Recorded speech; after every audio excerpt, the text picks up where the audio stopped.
a quarterback in a new place that you think is going to have the most success? Switch teams in a new place, going to have the most success. How do we go against Cousins? I mean, when you have two things you're looking at, well, the production and the ability and the track record of the quarterback, check those boxes.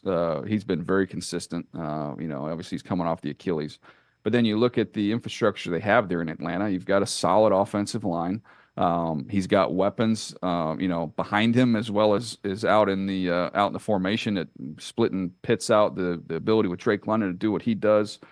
He's just got a lot to work with, and we've seen a very consistent version of Kirk Cousins for quite some time now, and it's an offense he knows, he's familiar with. I don't think there's much of an adjustment there.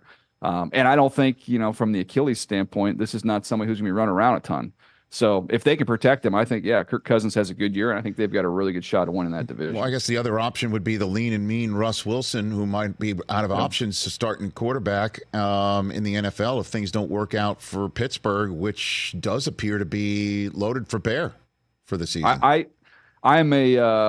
I'm really pleased with what I've heard coming out of there with Russ. And I know there was a lot of talk about him and Fields. It's Russell Wilson's gig. And everything I've told, they've been impressed with how he's thrown with anticipation. The dedication and the work ethic, was described to me as something that's been off the charts. Like, he's there all the time. He's really worked to get to know his teammates and to develop those relationships. I mean, they're really bullish on him. Now, when I look at it from the outside, Rich, I love George Pickens.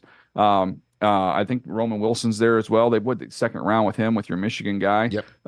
So to me, I think they're one receiver away from kind of getting the best out of Russ from the passing standpoint. But when you look at what they've done in the investment in the offensive line, and what they can do to maul you in the run game, and what those two backs, I think we kind of see that formula. It's kind of set up for that young Seattle formula there for Russ. He's not the same Russ that he was, but I think he can go out there, protect the football, play efficiently. We know they're over 500. We start there. It's a Mike Tomlin coach team. But no, I think the Pittsburgh Steelers are a playoff team. Catch the Rich Eisen Show every single day on the Roku channel, 12 to 3 Eastern, for free.